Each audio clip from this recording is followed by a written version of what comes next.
ಇನ್ನು ಜಾರಕಿಹೊಳಿ ಮತ್ತು ಕತ್ತಿ ನಡುವಿನ ಫೈಟ್ ಮುಂದುವರೆದಿದೆ. ಜಾರಕಿಹೊಳಿ ಬ್ರದರ್ಸ್ ವಿರುದ್ಧ ಮತ್ತೆ ಸಿಡಿದೆದ್ದಿದ್ದಾರಂತೆ ಸಾಹುಕಾರ ರಮೇಶ್ ಕತ್ತಿ.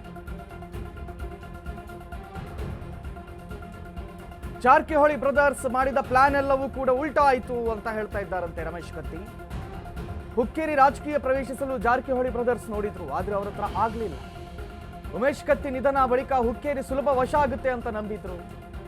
ವಿದ್ಯುತ್ ಸಹಕಾರಿ ಸಂಘ ಗೆಲ್ಲಬಹುದು ಎಂದು ಜಾರಕಿಹೊಳಿ ಭಾವಿಸಿದ್ರು, ಆದ್ರೆ ಅದಂಗಾಗ್ಲಿಲ್ಲ. ಮುಂದೆ ಹುಕ್ಕೇರಿ ವಿಧಾನಸಭಾ ಸ್ಥಾನ ಗೆಲ್ಲಬಹುದು ಅಂತ ಕೂಡ ಲೆಕ್ಕ ಹಾಕಿದ್ರು.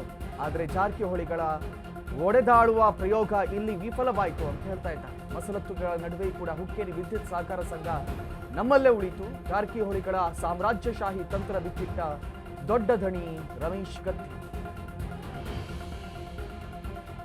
ಜಾರಕಿಹೊಳಿ ಬ್ರದರ್ಸ್ ಅವರ ವ್ಯಾಪ್ತಿಯನ್ನ ಮೀರಿ ನನ್ನ ವ್ಯಾಪ್ತಿಗೆ ಬಂದ್ರು. ಅವರು ಈ ವ್ಯಾಪ್ತಿಗೆ ಬಂದು ಉಮೇಶ್ ಕತ್ತಿ ನಿಧನದ ಬಳಿಕ ತಾವು ಏನ್ ಬೇಕಾದ್ರೂ ಆಟ ಆಡಬಹುದು ಅಂತ ಎಣಿಸ್ಕೊಂಡ್ರು. ಬಟ್ ಅದು ಯಾವುದು ಕೂಡ ಅವರ ಹತ್ರ ಸಾಧ್ಯವಾಗಲಿಲ್ಲ. ಈ ವಿದ್ಯುತ್ ಸಹಕಾರಿ ಸಂಘ ಗೆಲ್ಲಬಹುದು ಅಂತ ಅವ್ರೇನ್ ಪ್ಲಾನ್ ಮಾಡಿದ್ರು ನೋಡಿ, ಅದು ಸಾಕಾಗ್ಲಿಲ್ಲ. ಅದು ಯಾವತ್ತಿದ್ರು ಕೂಡ ನಮ್ಮ ಕತ್ತಿ ಫ್ಯಾಮಿಲಿಯ ಗೆಲ್ಲುತ್ತೆ ಅಂತ ಜಾರಕಿಹೊಳಿ ಬ್ರದರ್ಸ್ ವಿರುದ್ಧ ರಮೇಶ್ ಕತ್ತಿ ಆಕ್ರೋಶ ಹೊರಹಾಕಿದ್ದಾರೆ. ಇವರಿಬ್ಬರ ನಡುವಿನ ಈ ಮಾತಿನ ಚಕಮಕಿ ಅಥವಾ ಇದು ಏನು ಹೊಸತೇನಲ್ಲ, ಅದೇ ಇದೀಗ ಮುಂದುವರೆದಿದೆ.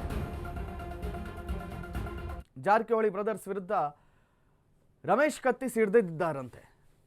ಏನಷ್ಟು ಸುಲಭ ಅಂತ ಎಣಿಸ್ಬಿಟ್ರ? ಉಮೇಶ್ ಕತ್ತಿ ನಿಧನ ಆದ ಕೂಡಲೇ ಆ ಪ್ಲೇಸನ್ನ ಇವ್ರು ವಹಿಸ್ಕೊಳ್ಬೋದು ಅಂತ ಎಣಿಸ್ಕೊಂಡ್ರೆ, ಇವರ ಒಡೆದಾಡುವ ನೀತಿ ಇದೆಯಲ್ಲ ಅದರ ವಿರುದ್ಧವಾಗಿ ನಾನು ಧ್ವನಿ ಎತ್ತೀನಿ. ಅದು ಎಲ್ಲ ಕಡೆಯಲ್ಲಿ ನಡೆಯಲ್ಲ. ಆ ಒಡೆದಾಡುವ ನೀಲಿ ಇಲ್ಲಿ ಮಾಡೋ ಆಗಲ್ಲ ಅವರ ಹತ್ರ ಅಂತ ಜಾರಕಿಹೊಳಿ ಬ್ರದರ್ಸ್ ವಿರುದ್ಧ ರಮೇಶ್ ಕತ್ತಿ ಆಕ್ರೋಶ ಹೊರಹಾಕಿದ್ದಾರೆ.